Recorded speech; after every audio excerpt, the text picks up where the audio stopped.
So we have completely finished with essays, and our next topic on the list is letter writing. So, letters in your ICC or IEC question paper is usually of 10 to 15 marks, and they have two options, unlike essays that have 5 or 6.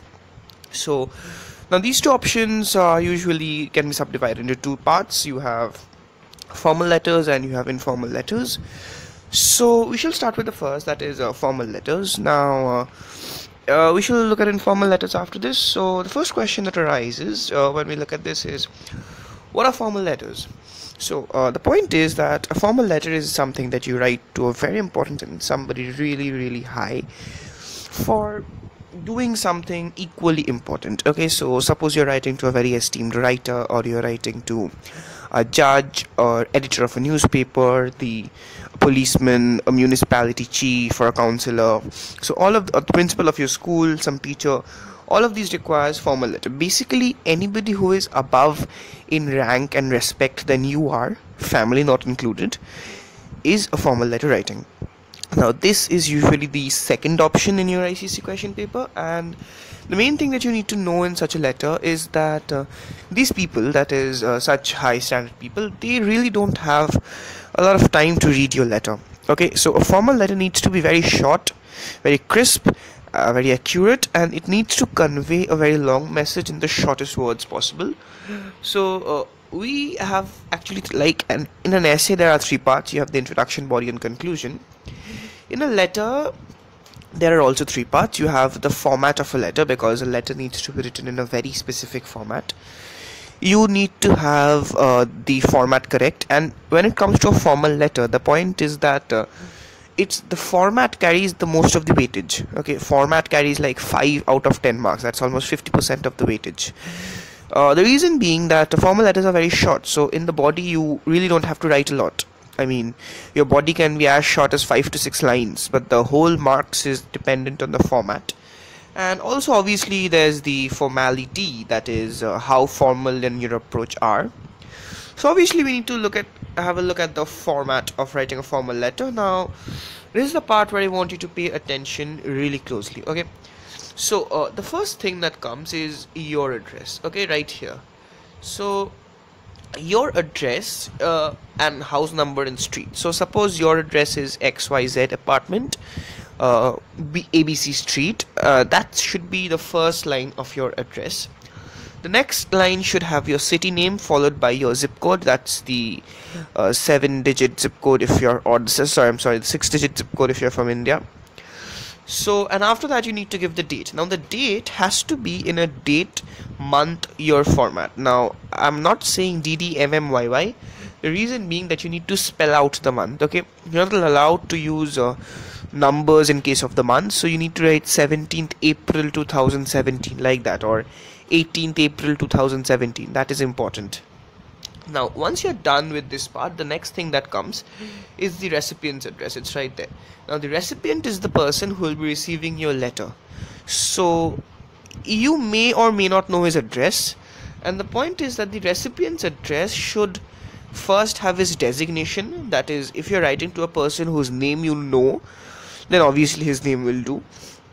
But if you're writing to a person whose name you can't take, or who has a designation for the hire, for instance, if you're writing to a writer, then you can take his name.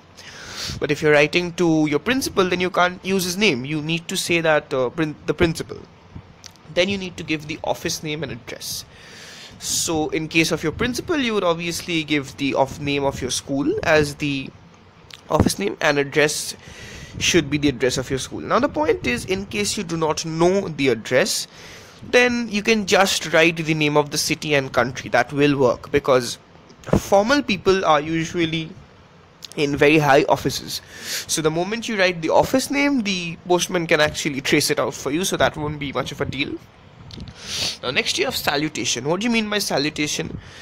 This is how you address the person. Okay, so either you write your sir or dear sir or whatever. Now the general rule suggests, as you'll be seeing in a later picture, that if the person is an editor, then you write sir, and for anybody and everybody else you write dear sir or dear ma'am, whatever. Subject. Now the subject is optional, but again we shall look at the importance of the subject in the next letter, but please note that the subject comes after the salutation. Now next you have the body of the letter right here. Okay, that's the letter you'll be writing. Then you have the thanking you. This needs to be there. It needs to start, the T of the thanking needs to start below the last full stop of the body of the letter. Okay, I didn't have a lot of space here, so I had to manage, but you please start it below the last full stop.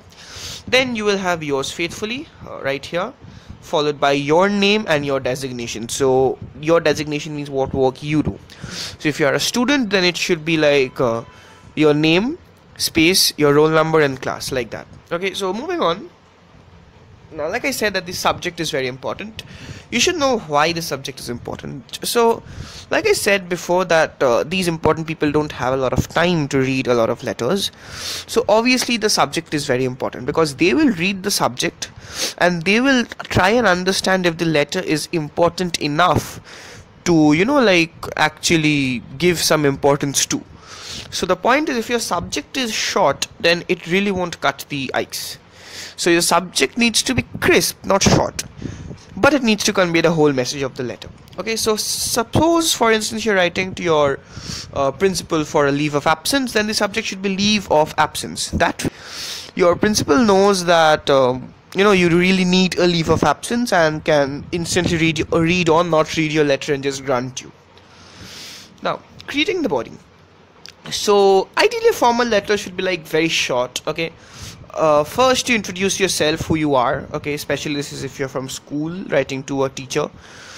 Okay, and even if you're not from school, please introduce yourself and then tell the person your problem or whatever you're talking about, and finally say that you'll be highly obliged, that's the word, highly obliged, if that person agrees with you. Now the point here that is to be noted is in the body, how do you introduce yourself?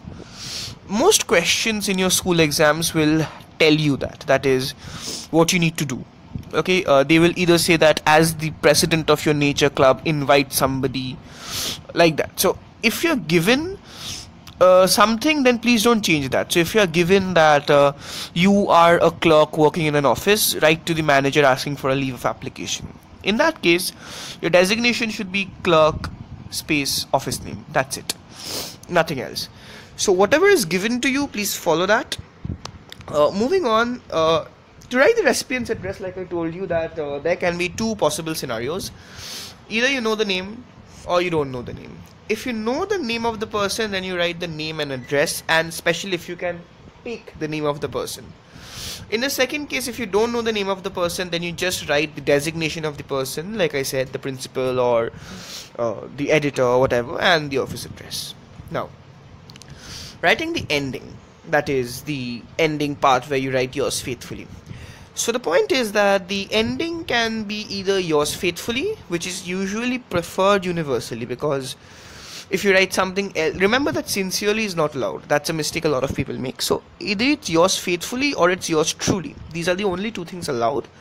And the point is that yours truly is to be avoided because it's not really liked by a lot of people. So yours faithfully is the place where you want to go. Also note that this yours doesn't have an apostrophe because that's grammatically incorrect. Now what you need to know is, this is a sample outline that I have here. Okay, it's write a letter to the principal for a leave of absence. So I am studying in this class and would like to request a leave of absence for my Z reason. That is, you give your name, your class, and the reason why you want to take a leave of absence. I would be highly obliged if you grant me my leave. So sorry for that, and allow me to attend the Z reason. So you can see that I've written a little sample outline here for you to understand, and I would definitely suggest that you further read some more books that I shall be providing in the description. Okay, now this is your summary. Okay, that formal letters are short, they should be crisp and to the point, and they should be very polite and humble. Okay, that is basically, long story short, a formal letter needs to convey a very long message in a very short time. Alright, so I hope you enjoy this thing, and we shall be coming up with our next course, which is on informal letters, and best of luck for that. With that I end. Goodbye, and I hope you enjoyed the lesson.